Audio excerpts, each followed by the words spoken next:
तो हेलो नमस्कार दोस्तों, फिर से स्वागत है हमारे यूट्यूब चैनल में। तो आज का जो वीडियो में आपको बताऊंगा कि चोला एमएस का जो रिएम्बर्समेंट क्लेम फॉर्म होता है वो कैसे फिलअप करते हैं, तो कैसे फॉर्म कैसा रहता है, मैं आपको पूरा डिटेल्स बताऊंगा इस वीडियो में। तो चलिए देखते हैं। फॉर्म कुछ इस तरीके से आपको मिल जाएगा। ये फॉर्म मैं डिस्क्रिप्शन में लिंक दे दूंगा, आप जाकर के चेकआउट कर सकते हैं। ये रिएम्बर्समेंट क्लेम फॉर्म है Cholamandalam MS general insurance company limited, इसको चोला एमएस बोलते हैं। तो चलिए देखते हैं फिलअप कैसे करते हैं। बेसिकली दो फॉर्म होता है, part A part B form होता है। पार्ट ए आपको फिलअप करना होता है खुद से, और पार्ट बी जो हॉस्पिटल का पार्ट होता है उसको हॉस्पिटल से फिलअप करवाना पड़ता है आपको। पार्ट ए कैसे फिलअप करेंगे वही दिखाऊंगा।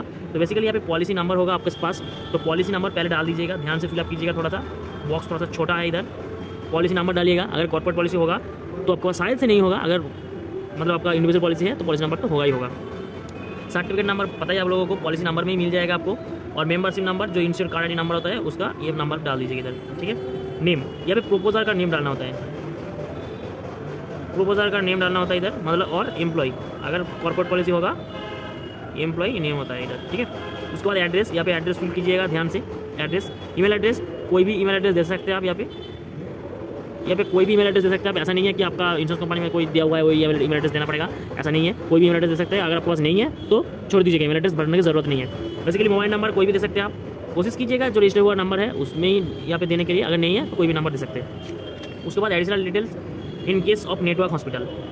अगर मान लीजिए किसी हॉस्पिटल में आप एडमिट हुए हैं, उस हॉस्पिटल में चोला एमएस का इम्पेनलमेंट नहीं है, कैशलेस सुविधा आपको नहीं मिला है, फैसिलिटी नहीं होने के साथ, तो तब ये आपको फिल करना होता है, ठीक है। बेसिकली यहाँ पे नो कर दीजिएगा। Currently covered by any others mediclaim, ये पे नो कीजिएगा। यहाँ पे भी कुछ नहीं करना, फिल कुछ नहीं करना है यहाँ पे बेसिकली, ठीक है। और उसके बाद details of insured person hospitalisation, यहाँ पे पेशेंट का नाम,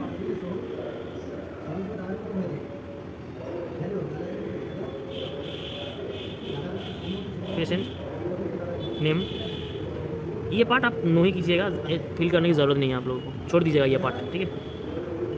यहाँ पे पेशेंट का पूरा डिटेल्स ध्यान से भर लीजिएगा। यहाँ पे रिलेशन प्रोपोजल क्या क्या है पूरा डिटेल्स भर लीजिएगा इधर। उसके बाद डिटेल ऑफ हॉस्पिटलाइजेशन, यहाँ पे डिटेल ऑफ हॉस्पिटलाइजेशन का मतलब यहाँ पे हॉस्पिटल का नेम,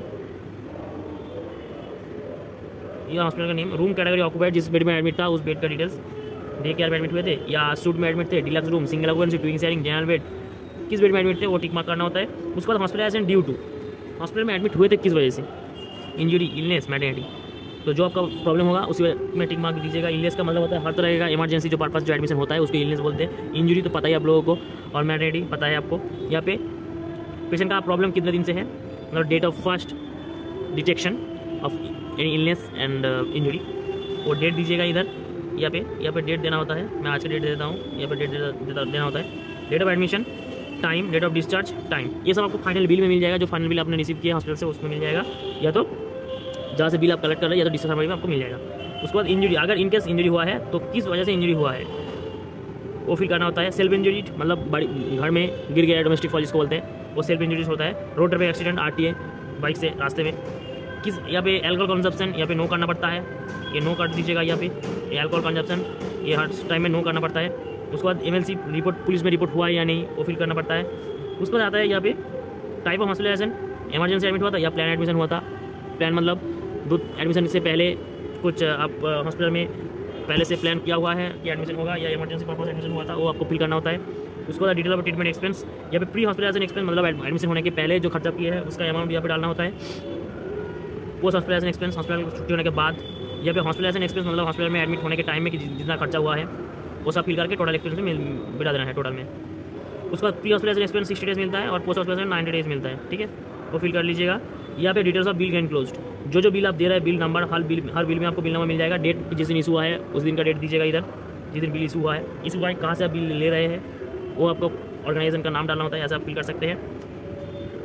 हॉस्पिटल मेन बिल जो एडमिट हुआ था उसी टाइम में कितना बिल हुआ है। प्री हॉस्पिटलाइजेशन एक्सपेंस, हॉस्पिटल में एडमिट होने के पहले जितना खर्चा हुआ है। पोस्ट हॉस्पिटलाइजेशन एक्सपेंस जितना खर्चा हुआ है, अमाउंट, फार्मेसी बिल कितना का मेडिसिन लगा है, ठीक है, वो फिल करना होता है इधर। उसके बाद detail of private institute, bank details, यहाँ पे बेसिकली क्या होता है, यहाँ पे प्राइवेट इंस्टीट्यूट का बैंक डिटेल्स भरना पड़ता है। ज़्यादातर कोशिश कीजिएगा कि जो प्राइवेट इंस्टीट्यूट है प्रपोजल है उसी का डिटेल्स भरने के लिए इधर, ठीक है। ऐसा नहीं है कि भरना ही पड़ेगा, लेकिन कोशिश कीजिएगा ज़्यादातर भरने के लिए, तो ज़्यादा बेहतर रहेगा आपके लिए, ठीक है। उसके बाद यहाँ पे सिग्नेचर, कोई भी सिग्नेचर कर सकते हैं, कोई भी सिग्नेचर करके छोड़ दीजिएगा इधर। प्लेस जहाँ से आप कर रहे हैं उसी का प्लेस दे दीजिएगा जहाँ से आप इस फॉर्म को फिलअप कर रहे हैं। और डेट जिस दिन फिलअप कर रहे हो उसी दिन का डेट दे दीजिएगा। ठीक है, ऐसे आप पार्ट ए फॉर्म को फिलअप कर सकते हैं। और दूसरा जो फॉर्म है पार्ट बी, ये तो फॉर्म आपको हॉस्पिटल से फिलअप करवाना होता है। ये फॉर्म आपको पूरा हॉस्पिटल फिलअप करेगा, डिस सर्टिफिकेट के साथ हॉस्पिटल में जाने के बाद आपको ये फॉर्म उधर से फिलअप कर देगा। ठीक है, ऐसे आप फॉर्म फिलअप करके जमा कर सकते हैं बेसिकली। उसके साथ आपको जो जो डॉक्यूमेंट्स लगेगा वो मैंने पिछले वीडियो में बताया था, फिर बता देता हूँ कि पूरा जितना सारा बिल्स है, जितना सारा आपका डॉक्यूमेंट्स है सब ओरिजिनल लगेगा। उसके साथ पेशेंट का डॉक्यूमेंट्स, पैन, आधार, वोटर, ये सब लगेगा। सारा कुछ ओरिजिनल दे करके आपको डायरेक्टली कंपनी में सबमिट करना होता है। ऐसे आप रिइंबर्समेंट क्लेम कर सकते हैं। तो चलिए आज वीडियो में यही था।